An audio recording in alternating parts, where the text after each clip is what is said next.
Bonjour, je vais vous faire un petit point en fait compte sur tout ce moment qu'on a passé là ensemble pendant 2 mois environ à parler de trauma et de liens avec la posture. Déjà, je tiens à remercier toutes les personnes qui étaient présentes au cours de ces 2 mois pour nous faire part de leur expertise par rapport à ce qu'on a vu, le trauma, le stress, l'anxiété, ce que ça peut causer sur la posture. Pourquoi on a fait ces quarts d'heure neuro-là spécifiquement sur cette thématique? Parce que bien souvent, même malgré le fait qu'on apprenne à nos élèves de venir prioriser ces problématiques autour du stress, les gens avaient quand même du mal à comprendre ce triptyque qu'il y a autour d'une part de la psyché, de la posture et de l'émotionnel. Et comprendre que tout ça a un lien. Et que si on veut aider les gens, il va falloir travailler sur ces trois approches en même temps si on veut améliorer les personnes que l'on accompagne. Donc oui, la réalité, c'est que actuellement, quasiment 100% des gens qu'on retrouve en consultation, dans les stages, en consulting, dans les formations, ont des problématiques émotionnelles. Ça, c'est un fait. On retrouve énormément dans nos testings de réflexes de moraux qui sont présents ou de réflexes de peur paralysante, qui sont des gros bloqueurs émotionnels. Si ces réflexes sont présents là, il faudra travailler en priorité ces réflexes parce qu'ils vont empêcher tout simplement le corps de s'exprimer comme il devrait. Le cerveau sera en mode survie et ne pourra pas produire quelque chose de sécuritaire et donc du mouvement, de la performance, etc. Ou même arrêter de limiter les tensions qu'on a. Donc, travailler en priorité les émotions. Pour ça, je vais vous faire une petite présentation, ça va aller quand même assez vite. L'idée, c'est de faire un petit récap de ce qu'on a vu et de vous l'expliquer à ma manière. Déjà, dans un premier temps, il faut comprendre la neurologie fonctionnelle. Pour ça, vous savez, chez Labo RNP, on s'articule autour de la boucle sensorimotrice. Cette boucle sensorimotrice, elle prend des informations sensorielles. Ok, donc, ces récepteurs sensoriels, c'est quoi? Ce sont les systèmes visuels, vestibulaires, proprioceptifs. On pourrait mettre aussi tout ce qui est odorat, goût dedans. Les réflexes archaïques sont bien sûr à l'intérieur parce que la première stimulation d'un réflexe archaïque, c'est son système sensoriel et pas non seulement le moteur. Ok. Donc, faire attention quand on travaille sur les réflexes archaïques. On ne peut pas dire tout simplement continue à bouger comme tu veux, exprime-toi comme tu veux parce que de toute façon, ça va se remettre tout seul si tu bouges au maximum. Ouais, c'est quand même faux. La première notion qu'il faut venir voir, c'est le système sensoriel. Toutes ces informations sensorielles vont venir dans le cerveau. Le cerveau, lui, il va avoir un filtre qui va permettre d'interpréter, de prendre des décisions. Et ce filtre va permettre de donner du mouvement, ce qu'on appelle l'output. Ça va être du mouvement, ça va être de l'émotion, de la cognition, en fin de compte, ce que le cerveau va pouvoir permettre de produire de manière sécuritaire. Et ces informations, de nouveau, vont renvoyer des informations au niveau des systèmes sensoriels, les inputs, et ça va créer comme ça une boucle qui va venir en permanence réajuster la posture et comment on bouge. Souvent, on a tendance à nous ne se fier qu'aux autres pets. Dans les salles de sport, dans les cabinets thérapeutiques, qu'est-ce qu'on regarde? On regarde le mouvement, comment la personne bouge. On peut regarder aussi comment la personne se sent émotionnellement, ou alors quand on va parler d'enfant, on va parler principalement ses compétences cognitives. Il a du mal à se concentrer, il a du mal à mémoriser, etc., etc. Alors déjà, toutes ces compétences-là sont liées, et surtout liées au système sensoriel et de comment le cerveau va les interpréter. Donc, rappelez-vous que ce que vous observez, vous n'allez pas pouvoir le corriger directement parce que c'est inconscient, c'est le cerveau qui a décidé de produire ça. Ok? Donc, on va d'abord bosser sur tout ce qui est système sensoriel. Ça qui est très important à prendre en compte. Cette boucle sensorimotrice, on peut la dessiner un petit peu aussi d'une autre manière. Donc, comme je vous la présente, si vous écoutez, enfin, si vous regardez en tout cas la vidéo, il y a ce qu'on appelle la balance des menaces. C'est une balance qui vient entre la survie et la sécurité en permanence. Il y a les entrées sensorielles, elles rentrent comme, vous savez, quand vous êtes à la plage, que vous jouez avec le sable, vous avez un tamis. Et ben en fait, vous mettez un entonnoir. Au bout de cet entonnoir, il y a un tamis qui va gérer les informations qui vont rentrer dans ce tamis. Le tamis, c'est le cerveau, c'est le filtre, hein. Et ça va aller dans deux petits seaux. Le seau de la survie ou de la sécurité. À l'intérieur de cet entonnoir, il y a plein de choses qui rentrent. Tous les grains de sable vont rentrer. Des grains de sable qui sont les systèmes sensoriels, mais aussi l'environnement, les croyances, la nutrition, le sommeil, l'activité physique, etc. Donc tout ce qu'on va faire dans notre journée, dans notre environnement, va avoir un impact sur ce qui va ressortir du tamis. Donc ça vient, tout, et le cerveau, il se dit, OK, bah tiens, dans un seau, le seau de la sécurité, je vais mettre les petits grains de sable, ceux qui sont vraiment bien purs, qui sont propres, etc., nets. Et dans l'autre seau, je vais laisser passer tous les déchets. OK, tout ce qui va être gros, etc. Ça va être le seau de la survie. Le problème, c'est que quand la survie elle va être reprise, à un moment, on va venir toucher ce qu'on appelle le buzzer de survie, et c'est là qu'on va créer des tensions, des fatigues, des douleurs, etc. Alors que quand je vais aller dans le côté sécuritaire, que les informations elles sont bien filtrées, qu'elles sont propres, claires, etc., on va créer de la force, de la vitesse, de la résilience, de l'endurance, de la coordination. En fait, compte tout ce qu'on voudrait voir de sécuritaire dans nos actions du quotidien. Maintenant, on va comprendre l'axe émotion-moteur. Une fois qu'on a bien compris que cette boucle sensorimotrice, ces systèmes sensoriels sont vraiment à la base de ce qu'on est capable de faire. Quand vous avez un danger qui arrive, ok, il est perçu très rapidement par le cerveau parce que c'est ce qui va permettre au cerveau de se dire, OK, je vais me mettre en protection. Donc le danger, il arrive, les récepteurs sensoriels, ils vont capter l'information, ils vont tout de suite transmettre ça à l'amygdale qui est dans le cerveau et qui va analyser ce danger. L'amygdale, elle se dit, OK, il faut tout de suite que je transmette la décision au tronc cérébral pour qu'il permette soit de me protéger, soit de combattre, soit de fuir, soit de me pétrifier parce que je n'arriverai pas à trouver la bonne décision. Donc, ce qui est important, c'est que tous les émotions, comment elles sont interprétées, vont avoir un impact immédiatement sur les sphères motrices, cognitives et émotionnelles. Donc, c'est très, très, très important de se dire que si en permanence cette boucle émotionnelle est surchargée, donc si j'ai du stress, de l'anxiété, et que c'est de manière chronique, généralisée, etc., que j'ai vécu une dépression dans ma vie, euh, peu importe, ça va à chaque fois revenir alimenter cette boucle, cette relation émotion-mouvement, et à chaque fois, ça va envoyer du stress, et à chaque fois, ça va dire à mon tronc cérébral, OK, on n'est pas capable d'explorer le corps comme il devrait l'être dans le meilleur des cas. Donc, je vais créer une situation de survie en permanence, comme on a vu tout à l'heure avec la balance survie sécuritaire. Donc, il va falloir venir soigner les récepteurs sensoriels pour qu'encore une fois, l'information qui rentre au niveau émotionnel soit bonne. Et donc, ce qu'il faut comprendre, c'est que le stress va avoir un impact en permanence sur votre façon de vous comporter, de marcher, de bouger, de vous tenir, d'interagir avec les gens. Pour ça, il y a plusieurs structures qui viennent aider dans ce travail, l'amygdale. Il y a le système limbique, mais il y a aussi enfin, l'amygdale, hein, et puis ils prennent des informations sensorielles et reprojettent sur d'autres choses après. Il y a le cortex singulaire, il y a le cortex préfrontal, les noyaux accumbens, le thalamus, la substance grise périaqueducale qui elle est plutôt placée dans le tronc cérébral, le mésencéphale. Et donc tout ça va avoir une interaction avec les problématiques de stress, la posture, la cognition, etc. Et le locus coeruleus, on ne va pas l'oublier aussi, qui est dans le tronc cérébral. Ce qu'il faut comprendre, c'est qu'il y a plusieurs types de stress.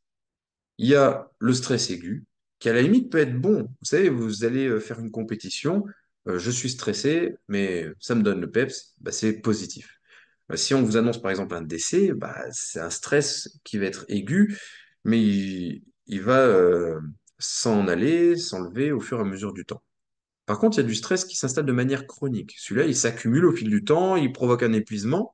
Et après, il y a l'anxiété, qui est déjà l'anticipation négative d'un événement, qui va nous mettre tout le temps dans un sentiment d'insécurité et de danger. Le problème, c'est que le stress chronique et l'anxiété sont quand même beaucoup plus durs à percevoir et beaucoup de gens qui sont victimes de ces de stress-là ne s'en rendent même pas compte. Et donc, du coup, à chaque fois, toutes ces structures qui sont liées au mécanisme du stress, qu'on a vu là juste précédemment, donc l'amygdale, le locus coeruleus, etc., sont tout le temps pas bien informées et en permanence vont produire des hormones du stress, vont produire des neurotransmetteurs liés au stress, et du coup, ça va venir entacher bah, votre posture, votre cognition et votre émotion. Et c'est ça qu'il faut vraiment comprendre. Il y a plusieurs réflexes archaïques qui sont liés aux émotions. Je vais vous les présenter rapidement. Je vous les présente pas tous, je vais vous en présenter juste quelques-uns qui sont vraiment fondamentaux. Les réflexes archaïques en lien avec les émotions, il y a le réflexe de peur paralysante. Il est très très très très mal compris ce réflexe, parce que souvent il est associé avec le réflexe de Moro. Et le problème, c'est que les gens vont travailler le réflexe de Moro et du coup ne vont pas travailler le réflexe de peur paralysante. Quelle est la problématique? Bah, la problématique, c'est que bah, j'ai oublié de travailler le réflexe de peur paralysante. Ok? Il faut savoir que travailler le réflexe de peur paralysante aide à intégrer le réflexe de Moro. Par contre, l'inverse n'est pas vrai. Donc si je travaille le réflexe de Moro, j'ai pas forcément d'impact sur le réflexe de peur paralysante. Le réflexe de peur paralysante, ça va être de l'hypersensibilité, pardon, ça va être de l'hypersensibilité au bruit, aux lumières, tout ce qui est sens tactile. Donc quelqu'un qui a des problématiques là-dessus, bah, il va avoir un réflexe de peur paralysante. Quelqu'un qui a connu de la grosse anxiété, qui a connu une dépression, burn-out, vous l'appelez comme vous voulez, on va retrouver très souvent un réflexe de peur paralysante encore actif. Donc, le réflexe de peur paralysante, vous avez compris, c'est un réflexe très problématique dans certains cas. En plus, il est mal décelé par la plupart des gens. Donc, il est très souvent peu travaillé. Et on va se dire, ah, mais je comprends pas, j'arrive pas à intégrer le réflexe de Moro chez la personne. Et puis, il y a d'autres réflexes qui sont pas intégrés, j'arrive pas à les réintégrer, etc. Oui, parce que vous avez peut-être pas bien ciblé ce réflexe-là. Et quand il est présent, le problème, c'est le pire des réflexes. Ok. Il est déjà à la tête un petit peu des réflexes, parce que c'est un des premiers réflexes qui va se mettre en place pendant la période de gestation. Il devrait normalement pas voir le jour quand l'enfant naît, mais malheureusement, le fait qu'on vive un trauma physique ou émotionnel assez intense va faire ressurgir ce réflexe. Ce réflexe, c'est le plus complexe à travailler. Et ça, on l'explique comment le travailler dans nos formations. Il y a le réflexe de Moro aussi, qui est un réflexe émotionnel, qui est un peu plus connu. Là, on voit souvent les gens bah, se laisser partir en arrière, est-ce qu'ils y arrivent, est-ce qu'ils n'y arrivent pas, etc. Alors, il y a un petit peu de part visuelle et auditive dans ce réflexe aussi, mais qui est quand même vraiment moindre. Et souvent, quand il y a une grosse part auditive ou visuelle, c'est que c'est un réflexe de peur paralysante qui est derrière ça. Le réflexe de Moro, il est surtout avec une composante vestibulaire, et c'est un changement brusque du corps dans l'espace qui va le déclencher. Il est quand même très important parce que c'est le réflexe qui met en place le système nerveux sympathique à la naissance, notamment qui permet bah, à l'enfant de prendre sa première respiration. Ce réflexe-là, on le voit dans 100% quasiment des personnes qu'on a testées et qu'on teste. Donc voilà, c'est sûr qu'il est grandement présent chez les gens et ça va vous donner quand même des grosses pistes si le réflexe de Moro est présent et qu'après vous allez retrouver d'autres réflexes, je sais pas moi, mais le RTAC, le RTL, etc., etc. Bosser de manière centrale déjà sur le Moro, ça va être intéressant parce que sa composante vestibulaire euh, va être intéressante pour intégrer les autres réflexes par la suite. Il y a le réflexe tendineux de protection. Le réflexe tendineux de protection, c'est un réflexe aussi qu'on va retrouver souvent pour se protéger dans les cas de stress. On va retrouver aussi des problématiques avec le réflexe d'attachement et aussi des problématiques avec le réflexe de succion. Donc voilà, tous ces réflexes, nous, on vous les présente dans la formation de la NLP. Là, l'objectif, c'est de se dire, il faut au moins tester ces réflexes-là quand on est dans la sphère émotionnelle. Il y a d'autres réflexes aussi qui rentrent en compte dans la sphère émotionnelle, mais on voit plus ça en détail, notamment dans notre formation labo mentale. L'objectif, c'était de vous montrer un petit peu toutes ces interactions que l'on voit entre l'émotionnel et la posture. Donc, j'espère que vous avez saisi au mieux. Il y a des choses qui rentrent en compte aussi. Et là, je vais vous parler des add-ons. Les add-ons, c'est quoi? C'est ce qu'il faut prendre en compte quand on travaille sur l'émotionnel. Pourquoi on parle d'add-on? Parce qu'il faut penser au lien qu'il y a entre les réflexes archaïques et la neurologie fonctionnelle. Bien souvent, soit on traite l'un, soit on traite l'autre, mais les gens oublient que, bah, en fin de compte, la neurologie fonctionnelle et les réflexes archaïques, c'est exactement la même chose. Mais le problème, c'est que quand on se concentre que sur la sphère sensorimotrice du réflexe archaïque, on en oublie que le réflexe archaïque, il est d'abord sensoriel et qu'il se rattache à des nerfs crâniens. Et donc, il va falloir travailler en collaboration entre ces nerfs crâniens-là et les réflexes archaïques.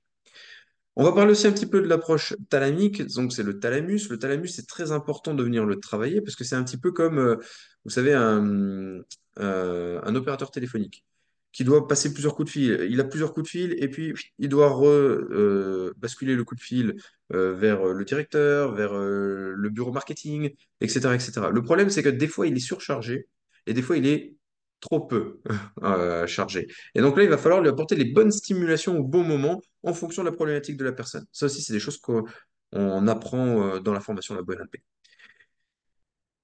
On apprend aussi les bases de l'hypnose, de la PNL, des traitements des mouvements oculaires, parce que c'est très très important.